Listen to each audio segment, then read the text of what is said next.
This equipment is mainly used for water granulation of materials, such as agricultural film, industrial film, plastic film, drip irrigation, woven bags, rectal hangers, and thermos bags.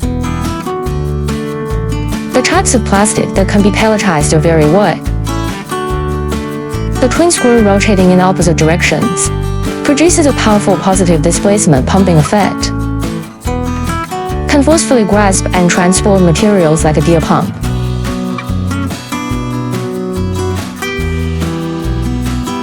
This is a decisive advantage for the treatment of light, fluffy recycled materials, such as film, fiber and foam that are easy to slip and breach in a single screw.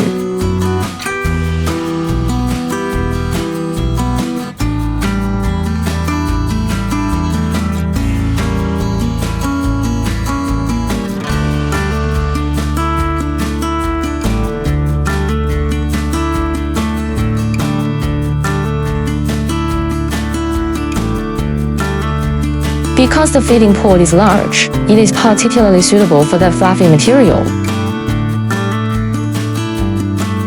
Compared to single-screw equipment of the same model, the model has lower power consumption and higher output, effectively reducing production costs.